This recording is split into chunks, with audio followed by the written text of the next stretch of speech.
उत्तराखंड में 10 जुलाई को बद्रीनाथ और मंगलोर सीट पर होने वाले उपचुनाव में समाजवादी पार्टी ने कांग्रेस प्रत्याशियों को समर्थन देने का ऐलान किया है। सपा के राष्ट्रीय सचिव डॉक्टर सत्यनारायण सचान आज मीडिया से रूबरू हुए। उन्होंने बताया कि सपा के राष्ट्रीय अध्यक्ष अखिलेश यादव के निर्देश अनुसार उपचुनाव में सपा कार्यकर्ता कांग्रेस के प्रत्याशियों का समर्थन करेंगे। समाजवादी पार्टी का मानना है कि उत्तराखंड में बीजेपी की सरकार सांप्रदायिक मुद्दों, डेमोग्राफी, यूसीसी जैसे मुद्दों को लगातार बढ़ावा दे रही है।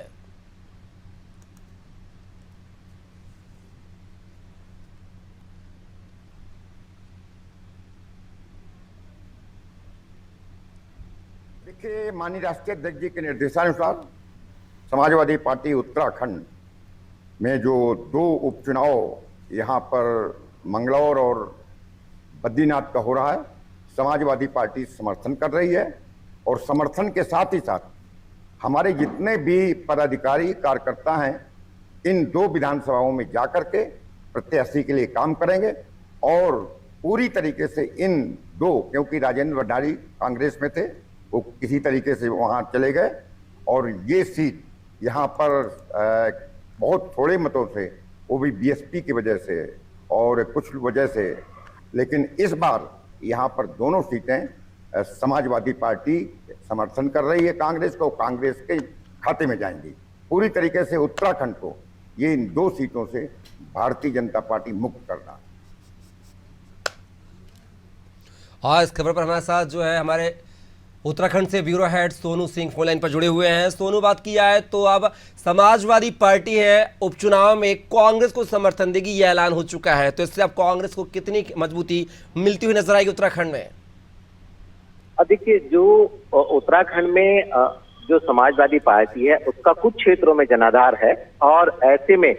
चूंकि पहले ही गठबंधन दोनों राजनीतिक दलों का है, तो उसी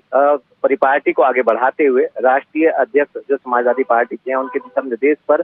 जो राज्य स्तर के जो पार्टी के पदाधिकारी हैं, उन्होंने आज कांग्रेस को समर्थन देने का ऐलान किया है। एक तरफ जहां जो निर्वाचन आयोग है वो अपनी प्रक्रिया को पूरा कर रहा है और सभी दोनों सीटों पर सभी जो प्रत्याशी हैं जिन्होंने नामांकन प्रपत्र दाखिल किया है उस प्रक्रिया को आगे बढ़ा रहा है, जबकि दूसरी तरफ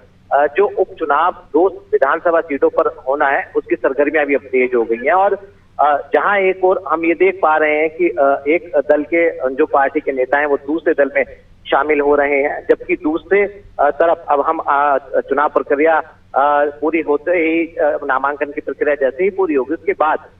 फिर चुनाव प्रचार होता भी हम देख पाएंगे। तो अब राजनीतिक दलों ने अपनी अपनी प्रतिक्रिया देना शुरू कर दिया है और समाजवादी पार्टी ने उत्तराखंड में कांग्रेस को समर्थन का ऐलान किया है। हरिद्वार जनपद की जो मंगलौर विधानसभा सीट है, इस विधानसभा सीट पर थोड़ा सा कांग्रेस को इसका फायदा मिल सकता है और ये उम्मीद की जा रही है। और जो बद्रीनाथ विधानसभा क्षेत्र है, इसमें चूंकि पहले कांग्रेस के विधायक थे राजेंद्र भंडारी, जो बीजेपी के प्रत्याशी के तौर पर चुनावी मैदान में है, तो कहीं ना कहीं पार्टी को लगता है कि जब समाजवादी पार्टी कांग्रेस का समर्थन देगी और पार्टी के समाजवादी पार्टी के कार्यकर्ता जो हैं वो कांग्रेस के समर्थन में कार्य करेंगे, तो कांग्रेस को कहीं ना कहीं मजबूती इस पूरे के पूरे उपचुनाव में मिलने जा रही है। चलिए सोनू, देखना होगा कि उपचुनाव में कांग्रेस जो है समाजवादी पार्टी के सहयोग से कितना क्या कुछ सीटें हथियाने में कामयाब होगी, देखना दिलचस्प होगा। फिलहाल के लिए बहुत बहुत शुक्रिया सोनू, तमाम जानकारी को साझा करने के लिए।